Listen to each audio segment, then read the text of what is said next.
Hello दोस्तों, smart education GDR में आपका स्वागत है। आज हम पढ़ेंगे poem number 3, a thing of beauty. Thing of beauty मतलब होता है सुंदरता की वस्तु। थिंग ऑफ ब्यूटी, सुंदरता की वस्तुएं। कि सुंदरता की वस्तु क्या होती है, आज हम ये पढ़ेंगे। तो देखते हैं कि ये 12th क्लास फ्लेमिंगो से लिया गया है, तो इसे अच्छे से आप थोड़ा देख लेना, क्योंकि ये आपके एनुअल एग्जाम में आने वाला है, इसलिए मुझे वीडियो बनाना पड़ रहा है इस पर। तो यहाँ पे क्वेश्चन नंबर 1 है, list the thing of beauty mentioned in the poem. Poem में उन वस्तुओं को बताइए, उन वस्तुओं के नाम बताइए जिनको थिंग ऑफ ब्यूटी की लिस्ट में रखा गया है। जो सुंदर वस्तुओं की सूची में जिन्हें रखा गया, उनके नाम बताइए। The thing of beauty mentioned in the poem are the sun, the moon, old and young tree, daffodils, clear streams, musk rose, green world, deeds of noble actors. ठीक है, एंसेस्टर्स, सॉरी एंसेस्टर्स, ये noble ancestors. इसका मतलब ये है कि यहाँ पे जो सुंदरता की वस्तुओं में रखा गया है, सूर्य को रखा गया है, चंद्रमा को रखा गया है, पुराने और नए पेड़ पौधों को रखा गया है, डैफोडिल्स को रखा गया है, स्वच्छ धाराओं को रखा गया है, नदियों को रखा गया है। उसका मस्क रोज अच्छे फूले हुए गुलाबों को रखा गया है।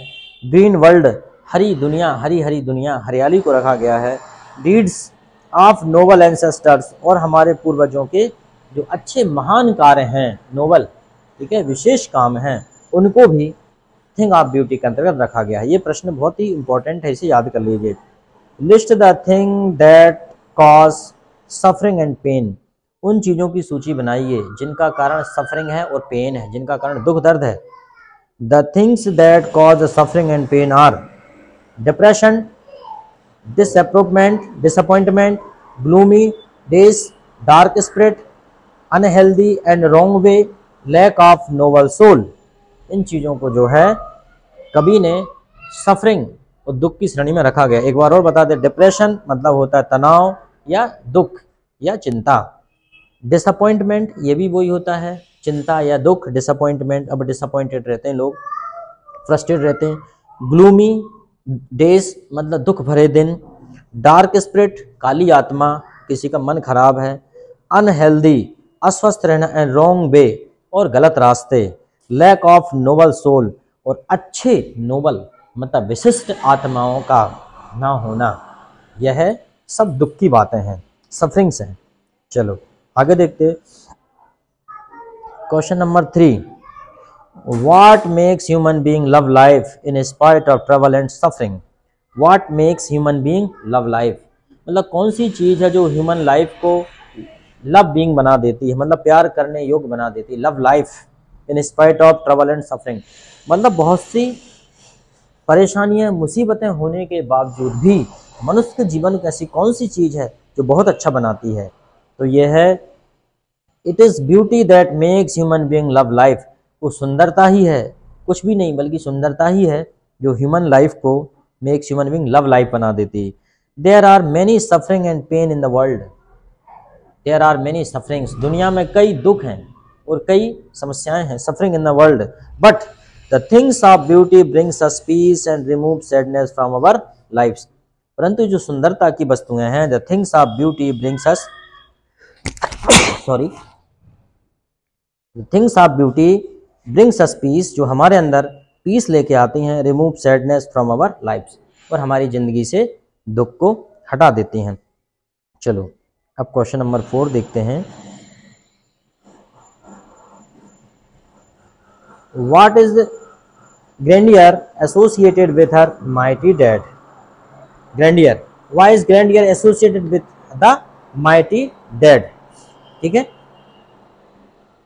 माइटी डैड, ठीक है। व्हाट इज ग्रैंडियर एसोसिएटेड, मतलब ये है कि ग्रैंडियर मतलब होते हैं सैनिक या सोल्जर, ठीक है। और associated with the mighty dad मतलब वो माइटी मतलब होता है शक्तिशाली, डैड मतलब एक प्रकार से मृत होता है। मतलब इसे एक शब्द में कहें कि माइटी डैड मतलब शक्तिशाली मृत, मतलब मुर्दों में भी प्राण फूंक दे जो चीज़, ठीक है। उसे एक शब्द अभी आ नहीं रहा, आएगा तो बताऊंगा। The grandeur is associated with mighty dead because they will be rewarded one day on the day of judgment for their noble deeds।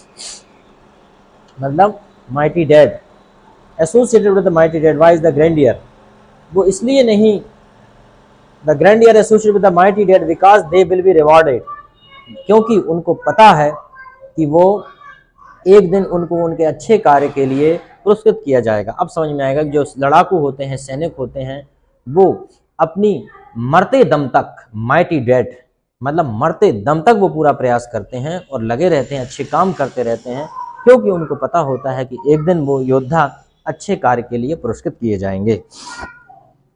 अगला है क्वेश्चन नंबर 5 है, do we experience thing of beauty only from short movement और do they make a lasting impression on us. Do experience, क्या आपने सुंदरता की वस्तुओं का कभी अनुभव किया है कि वो क्षणिक होती हैं या वो जीवन में लंबे समय तक आनंददायी होती हैं? इस प्रश्न का मतलब है, ठीक है, do we experience thing of beauty only for short movement, थोड़ी देर के लिए, अथवा do they make a lasting impression on us, जो कि हमारे एक लंबा इंप्रेशन हमारे ऊपर प्रभाव छोड़ देती हैं। Things of beauty always makes a lasting impression on अस, हमारे ऊपर एक लंबा प्रभाव छोड़कर जाती हैं। ब्यूटी नेवर डाइज, ब्यूटी कभी मरती नहीं है। It's Joy remains for ever, और इनका जो जॉय है, आनंद है, वो हमेशा के लिए रह जाता है। A thing of beauty is a joy forever, a thing of beauty is joy forever, इसलिए कहा जाता है जो सुंदरता की चीजें हैं वो हमेशा जॉय देती हैं, जॉय फॉरएवर। अगला है क्वेश्चन नंबर 6 है, थोड़ी थोड़ी छोटी छोटी पोयम है बस, और क्या, इसे याद कर लो बड़े अच्छे से। क्वेश्चन नंबर 6 है, what image does the poet use to describe the beautiful bounty of the earth. What image does the poet describe the beauty bounty of the earth, मतलब ये है कि किस प्रकार की इमेज से कवि इस बात को प्रदर्शित करता है कि जो ब्यूटी है ये प्रकृति की एक बहुत ही अच्छी उपलब्धि है, या प्रकृति की एक अच्छी औषधि है। जो देखो, the poet uses the image of an endless fountain of emerald drink, immortal drink. The poet uses the image, कवि ने ऐसी इमेज को उपयोग किया, ऐसी कल्पना की है, जैसे कि एंडलेस फाउंटेन, एक ऐसा फव्वारा, एक ऐसा झरना, ऐसा फव्वारा जो इमोर्टल ड्रिंक, इमोर्टल ड्रिंक मतलब होता है अमर कर देने वाला ड्रिंक, जिसे कहते हैं अमृत, मतलब अमृत का अंतहीन फव्वारा जो कभी खत्म नहीं होगा, बंद नहीं होगा। To describe the beautiful bounty of earth, मतलब प्रकृति की बहुत बड़ी औषधि है।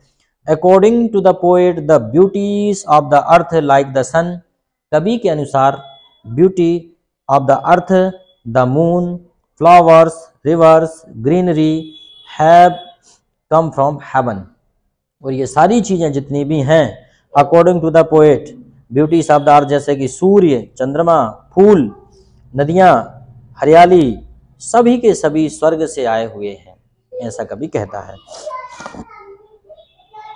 What does the line therefore are we wearing a flower band to bind us to earth suggested to you? What does the line, ये लाइनें आपको क्या सजेस्ट करती हैं कि therefore are we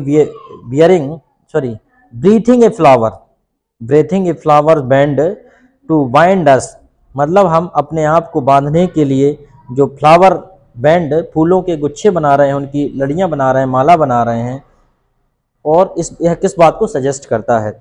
it means that the beauty of nature makes our life worth living on earth, मतलब प्रकृति की सुंदरता हमारे जीवन को रहने लायक बनाती है। It brings us peace and remove sadness from our life, यह हमें सुंदरता लेके आती है और हमारे जीवन से डार्कनेस को, दुख को समाप्त कर देती है। चलो भाई, इसके बाद पोएम नंबर 4 पढ़ेंगे कल। तो यहाँ तक कैसा लगा अपना अनुभव जरूर बताइएगा। अगर आपको अच्छा लगता है, पढ़ने में मज़ा आता है, तो लाइक और कमेंट जरूर कीजिएगा, उससे पता लगता है। शेयर करने का मैं नहीं बोलूँगा, ज़रूरी नहीं है, ठीक है, पर लाइक और कमेंट जरूर करें, इससे पता चले कि आप वीडियो को पसंद करते हो, ठीक है।